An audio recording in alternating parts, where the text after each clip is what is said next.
दोस्तों, हमने अभी तक ये तो सुना था कि महिलाओं के साथ, बच्चियों के साथ किसी बूढ़े ने रेप कर दिया, किसी युवक ने बलात्कार कर दिया। अभी तक हमने ये तो सुना था, लेकिन हमने ये नहीं सुना था कि महज एक 9 साल के बच्चे के साथ एक 36 साल की शादीशुदा औरत ने रेप कर दिया। ये हमने अभी तक नहीं सुना था। लेकिन आज की जो सच्ची कहानी है, ये बड़ी ही अजीब कहानी है। जब आप इस कहानी को सुनोगे तो वाकई आप भी हैरान रह जाओगे और परेशान हो जाओगे। ये कहानी आपको अपने बच्चों की सुरक्षा के लिए जरूर सुननी चाहिए। आपको भी हकीकत का पता लग जाएगा कि आपके बच्चों की सुरक्षा किस तरह से की जाती है। 36 साल की वो महिला वो 9 साल के बच्चे के साथ बड़ा ही अत्याचार कर रही थी और बार बार उसके साथ रेप कर रही थी। जब उस बच्चे की हालत खराब होती है तो वो डॉक्टर के पास दवाई लेने के लिए जाता है, पट्टी करवाने के लिए जाता है।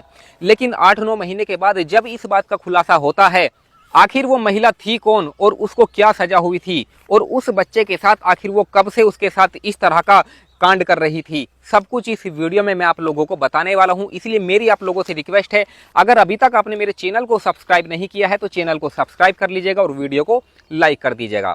दोस्तों, पिछली वीडियो में कुछ लोगों ने हमारी वीडियो पे कमेंट किए थे, तो उनकी जो लिस्ट है हमारे पास आ चुकी है।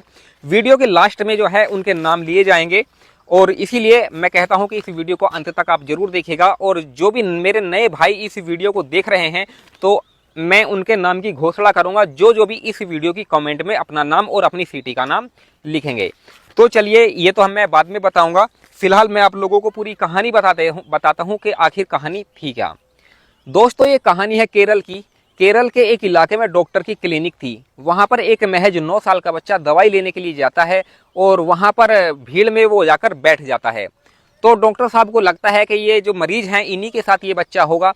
तो डॉक्टर साहब सारे मरीजों को देख के दवाई दे देते हैं और धीरे धीरे करके सब मरीज चले जाते हैं, लेकिन वो बच्चा वहीं पर बैठा रहता है। जब डॉक्टर की क्लिनिक में कोई नहीं होता है तो वो उस बच्चे से पूछते हैं कि बेटा आप क्यों आए हो, क्या आपको परेशानी है। तब बच्चा डॉक्टर के पास जाकर कहता है कि डॉक्टर साहब मुझे पट्टी करवानी है। डॉक्टर साहब कहते हैं कि दिखाइए आपको कहाँ पट्टी करवानी है, आप अपना बनियान उतारिए। तो उसके शरीर पर जब डॉक्टर साहब देखते हैं तो कहीं पर भी नाखूनों के या किसी भी तरह के कोई निशान नहीं थे। तो बच्चा कहता है कि नहीं, मुझे नीचे पट्टी करवानी है और मेरे चोट लग गई है। तो डॉक्टर साहब कहते हैं कि ठीक है, दिखाइए। तो वो बच्चा डरते हुए अपना कच्छा उतारता है और अपने प्राइवेट पार्ट को जब डॉक्टर साहब को दिखाता है तो वहाँ पर उसके प्राइवेट पार्ट पर और उसके जो है आसपास एरिया में नाखूनों के निशान थे और बड़ी बेरहमी से नोचा गया था। यानी कि वहाँ पर उसको बड़ी बेरहमी से इस तरह से किया गया था कि देखने वाला भी हैरान रह जाए। तो डॉक्टर साहब ने पूछा कि ये कैसे हुआ। तो उस बच्चे ने बताया कि मैं साइकिल चला रहा था, इस वजह से मुझे थोड़ी चोट लग गई है। डॉक्टर साहब समझ चुके थे कि ये साइकिल की चोट के निशान तो बिल्कुल नहीं है, कहीं ना कहीं इस बच्चे के साथ कुछ तो गलत हुआ है। डॉक्टर साहब उस बच्चे से पूछते हैं कि बेटा ये बताइए, सच बताओ ये कैसे हुआ है, इसके बारे में आपने अपने परिवार वालों को बताया या अभी तक नहीं बताया, आखिर पूरा मामला है क्या, हो सकता है मैं आपकी कुछ मदद कर दूं। तो बच्चा डरते हुए बताता है कि डॉक्टर साहब जो बात मैं अभी आपको बताने वाला हूं इसके बारे में आप किसी को मत बताइएगा। डॉक्टर साहब कहते हैं कि चलो ठीक है, मैं नहीं बताऊंगा, लेकिन मुझे सच्चाई बताइए आखिर है क्या। तो वो बच्चा डॉक्टर साहब से कहता है कि डॉक्टर साहब हमारे पड़ोस में एक आंटी है और मैं उस आंटी के पास पढ़ाई करने के लिए, ट्यूशन पढ़ने के लिए जाता हूँ, लेकिन अकेले में मौका देख के वो आंटी मेरे साथ गलत करती है और इस तरह का व्यवहार करती है, यानी कि मेरे साथ रेप करती है। डॉक्टर साहब ये बात सुनकर बड़े हैरान रह जाते हैं और परेशान हो जाते हैं, क्योंकि डॉक्टर साहब भी उस महिला को पहले से जानते थे। डॉक्टर साहब को यकीन नहीं था कि वो महिला, ट्यूशन पढ़ाने वाली महिला, बच्चों के साथ ऐसा कैसे कर सकती है। लेकिन बच्चे ने जो बताया वो बिल्कुल सच था। डॉक्टर साहब ने आनन फानन में जो चाइल्ड हेल्पलाइन नंबर होता है वहाँ पर कॉल करके और पुलिस को इत्तला कर दी थी। आनन फानन में चाइल्ड हेल्पलाइन के अधिकारी तुरंत वहाँ पर पहुँचते हैं और बच्चे को अपनी कस्टडी में ले लेते हैं। वहाँ पर बच्चे से पूछताछ की जाती है, कहीं ये मामला गलत तो नहीं है, कहीं बच्चा झूठ तो नहीं बोल रहा, कहीं जो वो औरत है वो बेगुनाह तो नहीं है। तो बच्चे का जो है वो चेकअप कराया जाता है, मेंटली चेकअप भी कराया जाता है। तो चेकअप में ये पता लगता है कि कहीं ना कहीं उसके साथ उत्पीड़न तो हुआ ही है। अब डॉक्टर साहब से भी पूरी जानकारी ली जाती है, कहीं बच्चे ने डॉक्टर साहब को कुछ गलत तो नहीं बता दिया है। लेकिन जो बच्चे ने बताया था वही डॉक्टर साहब ने चाइल्ड हेल्पलाइन वाले अधिकारियों को बताया। अब ये मामला पुलिस तक पहुंच चुका था। पुलिस अब इसकी तहकीकात कर रही थी, तो पुलिस ने जो है बच्चे के घर वालों से भी और बच्चे से पूरी तरीके से अच्छे से पूछताछ की। कहीं बच्चा गलत तो नहीं बोल रहा है, कहीं बच्चे की वजह से किसी बेगुनाह को सजा तो नहीं मिल जाएगी।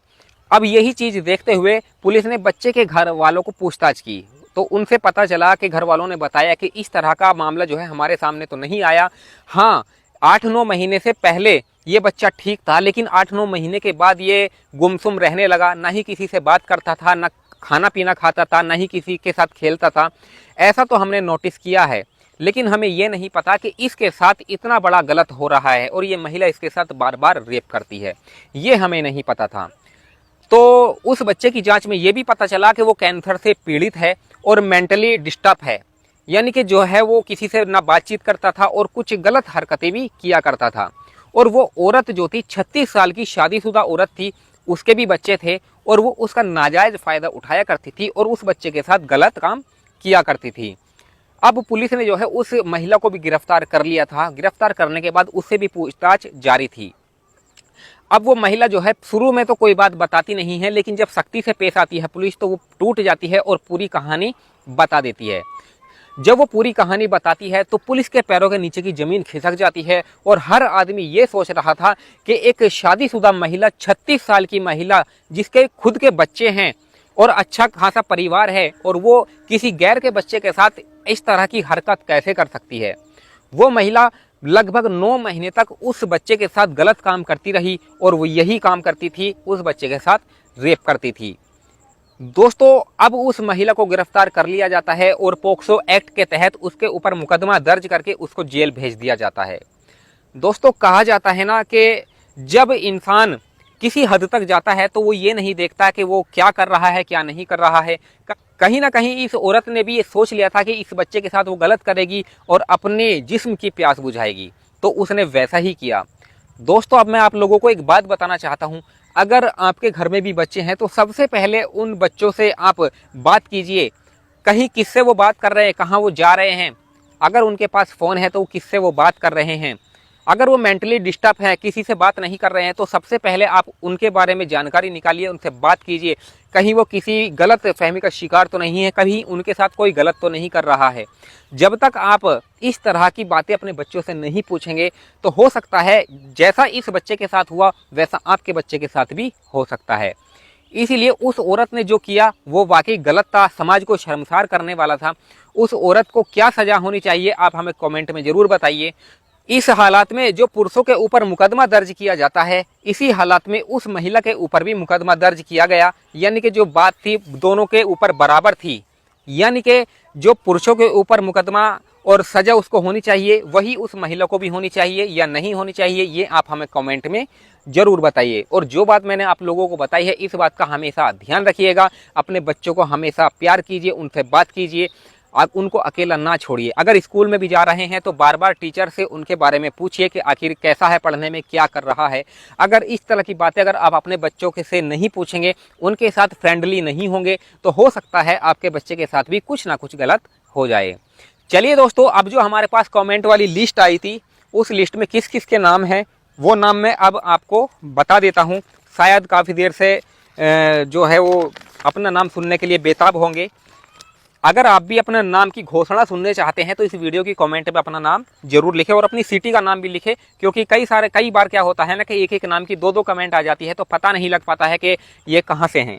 तो सबसे पहले जो है जिन्होंने कमेंट किया है, शिवा गोरांग हैं, ये असम से हैं, इन्होंने हमारे पास कमेंट किया था।